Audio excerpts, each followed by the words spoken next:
vou procurar dar aqui um quadro mais geral do país, muito rapidamente, fazendo primeiro mostrando um pouco o que é o nosso modelo de desenvolvimento urbano, que eu considero insustentável, o modelo de desenvolvimento urbano no país. É claro que eu estou falando de maneira geral, tá certo? De maneira genérica, podemos ter municípios melhores, que estão enfrentando esse problema de maneira melhor, outros que não estão enfrentando os problemas, mas eu vou tentar situar aqui problemas de planejamento urbano, problemas de urbanismo, problemas de habitação, problemas de uma maneira geral, sustentabilidade urbana. Quando a gente fala de sustentabilidade, nós estamos falando de uma maneira ampla, né? Porque a sustentabilidade, ela é sustentabilidade ambiental, é sustentabilidade econômica, é sustentabilidade social, é sustentabilidade urbana, né? E, portanto, engloba todas essas questões.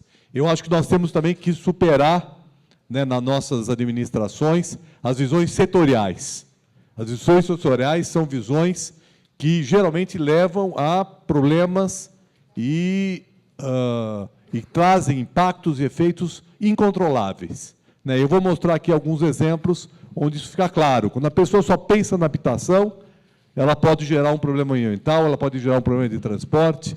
Quando ela pensa só num aspecto, ela pensar só no meio ambiente, ela é capaz de gerar um desastre do ponto de vista social, tá certo? Portanto, nós precisamos pensar isso de maneira articulada, né? Os senhores todos aqui, senhoras, que estão aqui, que vão ser prefeitos, vereadores, que vão ajudar as prefeituras a melhorarem, né, a sua ação, né? Primeira questão que eu quero colocar como importante, tentar romper essas visões muito setorizadas, né? E, dessa maneira, tentar pensar a integração da gestão, porque, no fundo, o cidadão é um só, e esse cidadão ele sofre o efeito de todas essas políticas em conjunto, né? Eu sei que, muitas vezes, nas políticas de governabilidade dos municípios, na questão de atender os partidos, na questão de atender certas, né, conjunturas políticas, né, acaba se fragmentando as administrações, certo? E isso é um problema que nós temos que evitar,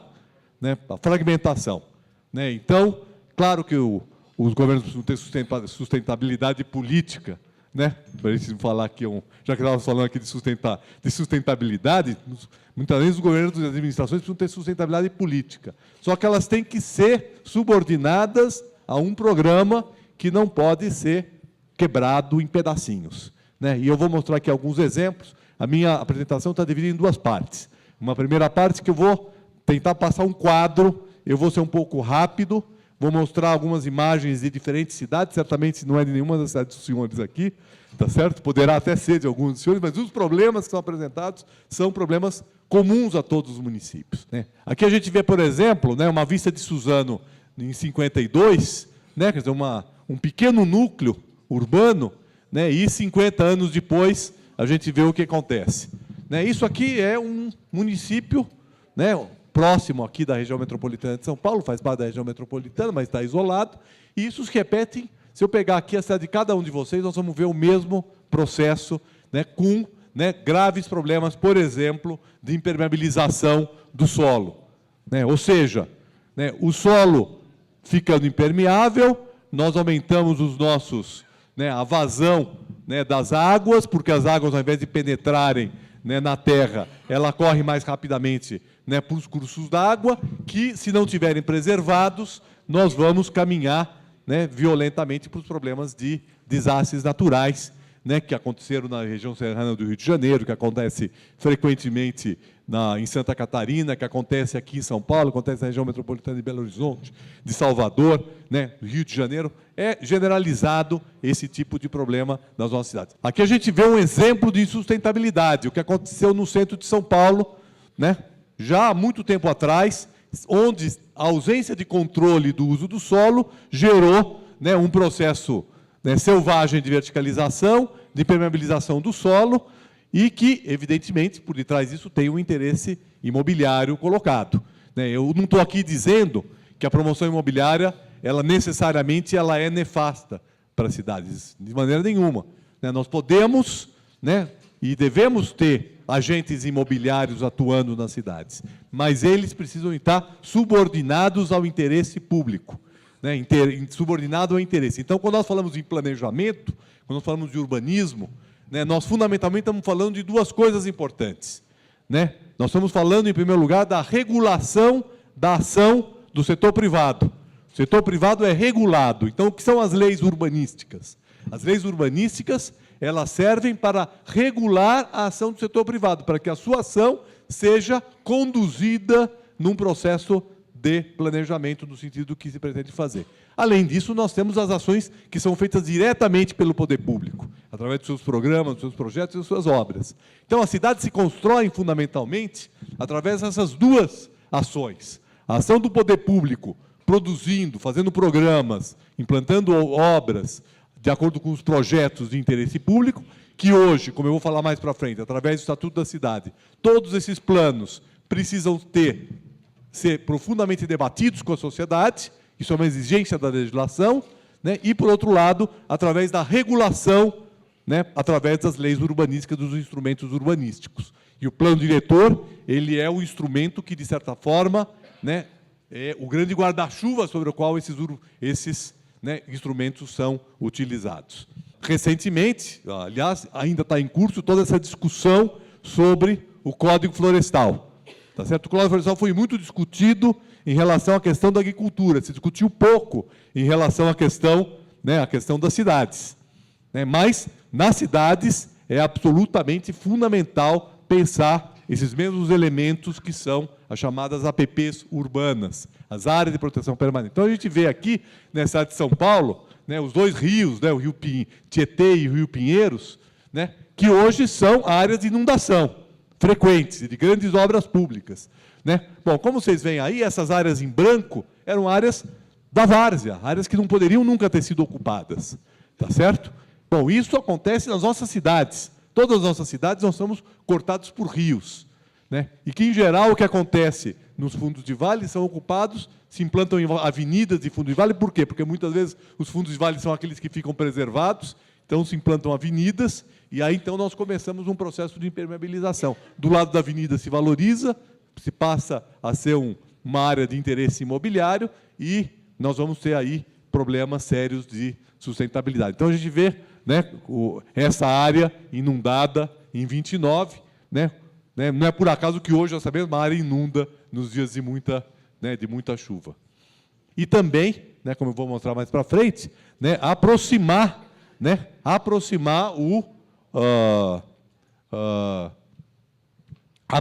o trabalho do emprego, né? Criar unidades territoriais que sejam completas, que não sejam unifuncionais. Né? Isso é muito importante do ponto de vista do planejamento. Romper, né, a necessidade cotidiana de ter que se deslocar por distâncias muito longas. Esse é um indicador, né, que é o tempo que a pessoa fica no deslocamento, que ele precisa ser visto por duas óticas. Uma ótica é sobre a necessidade que ele tem de se deslocar no espaço. E a outra ótica é sobre a capacidade do sistema de mobilidade. Nós temos que atuar nas duas perspectivas. O ideal é que a gente possa ter cidades onde a pessoa trabalha e mora a distâncias não muito longas. Que a gente possa ter em todos os bairros, todos os serviços. Né? Essa é uma necessidade que, desde muito tempo, se colocou no planejamento urbano. E que, infelizmente, as nossas cidades, elas trabalham muitas vezes na perspectiva diferente. É a perspectiva de criar zonas social e funcional, né, segregadas do ponto de vista funcional. Tá certo? Ou seja, as classes separam no espaço, um lugar é a classe média, outro lugar é a classe alta, outro lugar é a população pobre, tá certo? Geralmente bem distante, né? E as funções também se separarem. Um lugar é o lugar do distrito industrial, o outro lugar é o lugar da habitação, outro lugar é o lugar do comércio, tá certo? E isso gera necessidade de deslocamento. Então, né, a gente criar unidades territoriais onde essas atividades possam estar misturadas, mas ao mesmo tempo convivendo de maneira pacífica, é absolutamente fundamental. Isso não quer dizer que as pessoas não possam ter carro e não precisem se deslocar, né? Porque o deslocamento, certamente, é um objetivo né, importante do homem moderno, da liberdade e da democracia. Todo mundo tem o direito de se deslocar. O problema é ter a obrigação de se deslocar, que é o que acontece nas nossas cidades. Todos têm que ter o direito de deslocar, mas eu tenho que ter também a possibilidade de deslocar pouco. Outro dia eu vi uma imagem que eu achei muito interessante. Dizia que antigamente o status era dado pelo automóvel. Quer dizer, quem tinha um melhor automóvel, quem tinha automóvel, ele era a pessoa valorizada. Hoje, talvez o status seja dado pela não necessidade de ter um automóvel. A pessoa é privilegiada se ela não precisar ter um automóvel. Se ela puder se deslocar a pé para ir ao trabalho, para ir para a compra, para ir para um centro de lazer. Por isso que nós precisamos construir cidades onde essas coisas sejam próximas, para transformar todos em privilegiados. Então, essa é uma questão muito importante. É claro que isso também está ligado a um aspecto que eu vou falar mais para frente, que é a questão do solo, do preço do solo. Porque as atividades elas também se organizam no território em função do preço da terra, e dos processos especulativos ligados à terra. O que fazem, eu vou passar aqui, depois eu volto para isso, o que fazem com que exista esse enorme desequilíbrio entre a localização do emprego e da moradia. Esse é um mapa de São Paulo. Evidentemente, São Paulo é um caso agudo desse problema, talvez o mais grave. O Rio de Janeiro também é um caso muito grave. E quando vai para uma cidade menor, esses problemas são minimizados relativamente. Mas eles também acontecem nas cidades menores. Então, vocês veem aqui em branquinho o lugar que concentra o emprego. E o lugar vermelho, que é o lugar que concentra a habitação. Certo? Obviamente, a grande maioria da população precisa se deslocar do vermelho para o branquinho. É o que está acontecendo em São Paulo. Nós estamos numa crise de mobilidade em São Paulo, todo dia com problema. Essa semana nós tivemos 5 ou 6 panes no metrô, tá certo? E nos sistemas de trem. E não é por acaso que teve esse tempo, porque a concentração de pessoas que precisam vir das áreas vermelhas para as áreas brancas e para as áreas amarelas é muito maior do que esse sistema tem capacidade de deslocar. Outra coisa que também acontece com as nossas cidades é uma grande quantidade de subutilização de áreas bem servidas. Isso está espalhado no Brasil todo. Todas as cidades brasileiras, nós vamos encontrar uma grande quantidade de terrenos, de lotes vazios, de glebas vazias, de glebas subutilizadas, por conta dos processos de especulação imobiliária, da expectativa de valorização das áreas. Esse problema é um problema que faz com que as cidades se estendam mais do que elas precisam. Nós temos casos gravíssimos. O caso de Palmas, não sei se tem alguém aqui de Palmas. Palmas, por exemplo, é uma cidade planejada, certo? Uma cidade planejada, sim, desenhada previamente, que você tem enormes quantidades de terra vazias e depois de 10, 15 quilômetros vão ter bairros populares, praticamente segregados da área central da cidade. Isso é comum acontecer em muitas cidades no Brasil. Por exemplo, existem cidades onde os terrenos vazios seriam capazes de abrigar a população durante 10, 20 anos, do crescimento da população. E eles estão vazios por conta disso. Bom, outra coisa complicada é a questão do estacionamento. Eu falei aqui da circulação, não é dos estacionamentos, das áreas de estacionamento de veículos. Em São Paulo, 25% da área construída ela é voltada para o estacionamento, que é um outro efeito importante desse processo. Bom, e aí a questão de faltar terra urbanizada para a habitação social. Isso também é uma questão generalizada. Os projetos de habitação social, por exemplo, do Minha Casa Minha Vida, hoje, estão sendo feitos nas extremas periferias das cidades, reproduzindo esse modelo. Isso não é só a região metropolitana, isso é em qualquer cidade do país. Nós temos situações onde a produção da moradia é feita em lugares baratos, porque as políticas de crédito estabelecem tetos de financiamento, quem aqui já é gestor municipal sabe disso, estabelece tetos, e aí, então, o que acontece? O prefeito, ou o empreendedor imobiliário, quando é setor privado, vai buscar a terra mais barata, para produzir habitação, né? Isso significa, geralmente, a terra que está distante dos locais de trabalho, dos locais de infraestrutura, dos locais onde existem serviços e equipamentos. E se reproduz um modelo, né, um modelo de segregação e de desigualdade, né? Então, se por um lado eu tenho vazios que são mantidos ociosos, né, por outro, eu tenho a produção de habitação em áreas ermas, tá certo? O que faz com que grande parte da habitação popular ou se aloje em áreas ambientalmente inadequadas, tá certo? Por quê?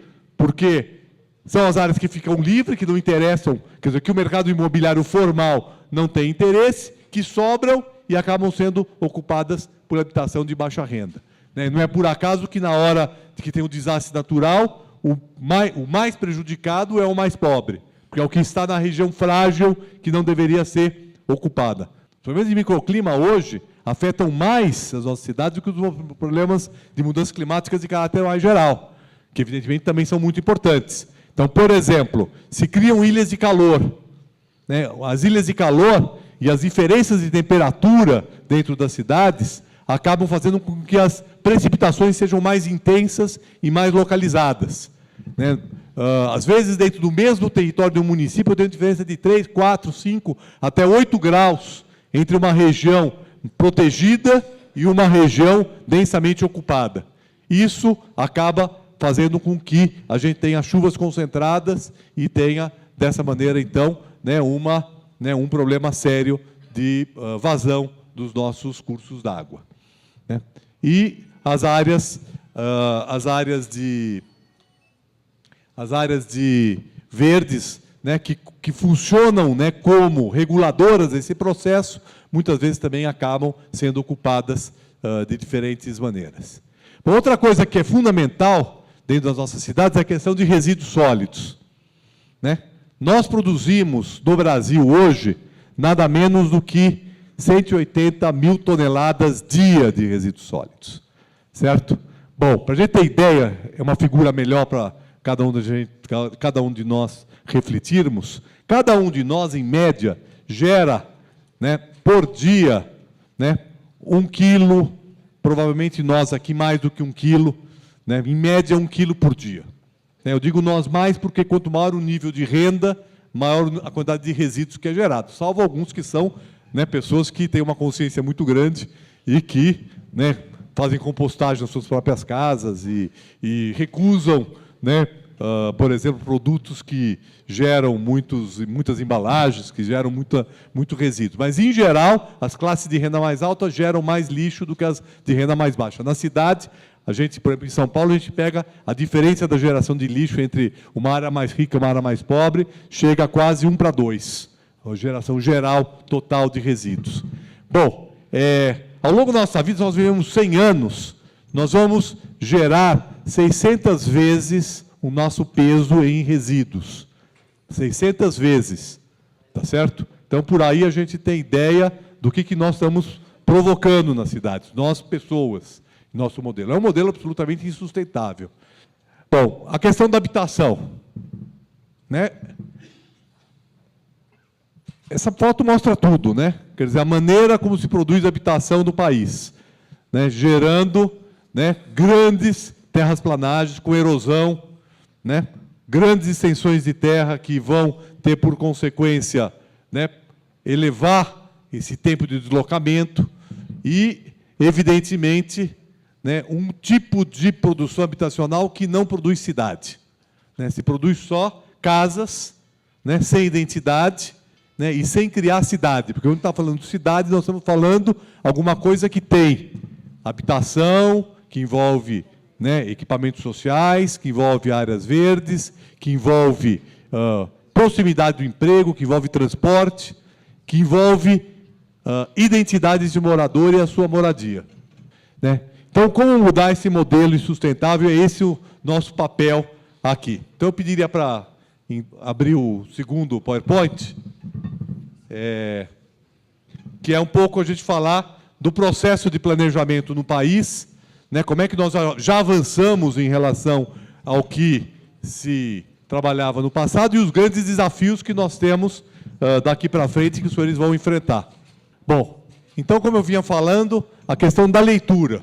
Essa leitura é fundamental, tá certo? Nos vários indicadores que têm que ser trabalhados. Agora, a leitura não é só técnica. A leitura também é aquilo que nós chamamos da leitura participativa. O que é a leitura participativa? É a leitura que vem a partir da observação que a população faz sobre as questões que acontecem no município.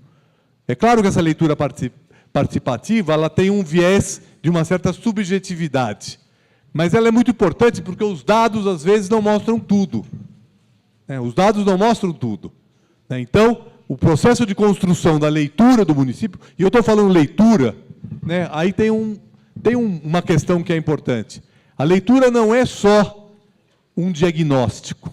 Eu não gosto de usar muito a palavra diagnóstico, porque a palavra diagnóstico remete a uma questão quase médica, de doença. Eu não acho, ao contrário do que muitos falam, que nossas cidades estão doentes.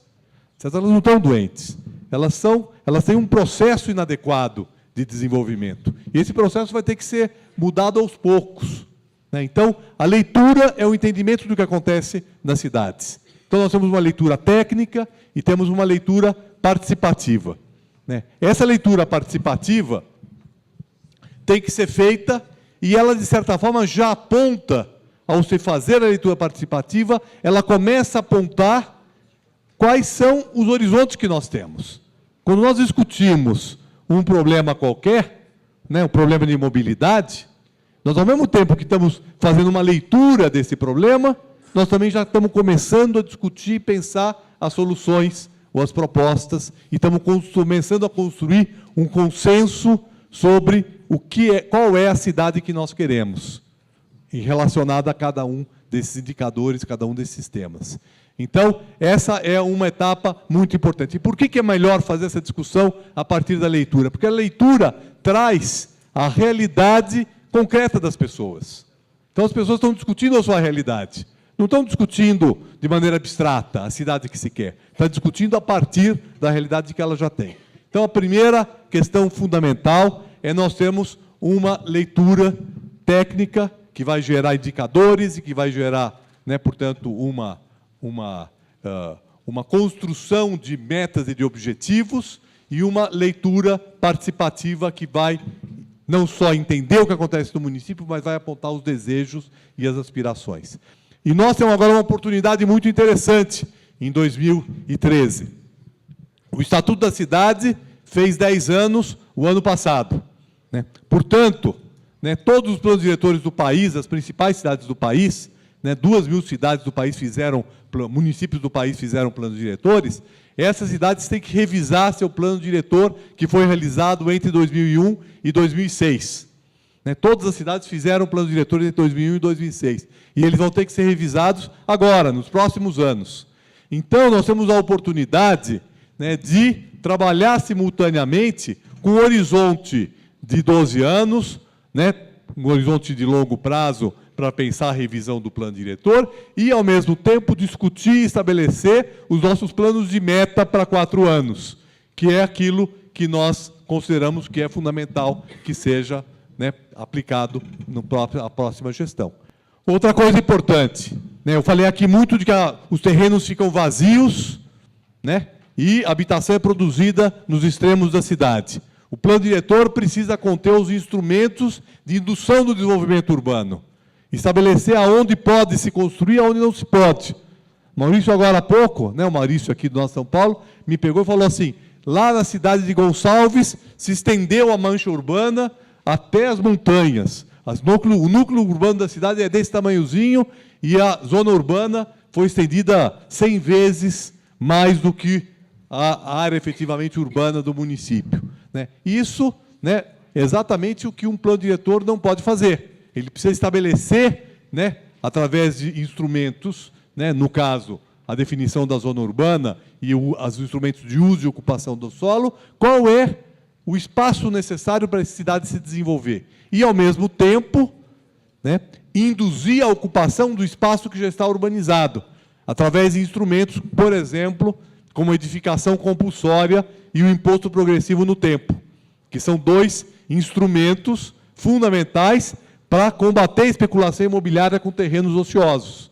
Para o quê? Para que essa cidade possa acontecer na área que efetivamente ela já tem uma infraestrutura ou que pode ser implantada uma infraestrutura adequada. Porque senão nós vamos estar sempre correndo atrás do rabo.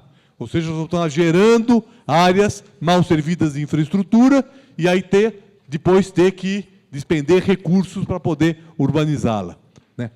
Eu não sou absolutamente contra a verticalização. Aqui em São Paulo hoje existe um movimento contra a verticalização indiscriminada da cidade. Vários bairros da cidade hoje têm esse movimento, eu tenho participado deles. Agora, o problema não é a verticalização, o problema é a verticalização realizada de maneira descontrolada, tá certo? Sem levar em conta um plano de ocupação para essas áreas, onde se estabelece um equilíbrio entre as áreas ocupadas e as áreas desocupadas. Né? Porque quando se pensou, né, a possibilidade de verticalização das cidades, se pensou não simplesmente vou pegar o lote onde tinha uma casa e vou fazer um prédio. Se pensou em estabelecer, né, mais distância entre os prédios, portanto, mais áreas desocupadas, áreas livres, e com isso eu poder reduzir os processos de adensamento urbano que causavam tantos problemas lá no começo do século XX, quando começou a ser pensadas as questões de verticalização, né, a solução de verticalização.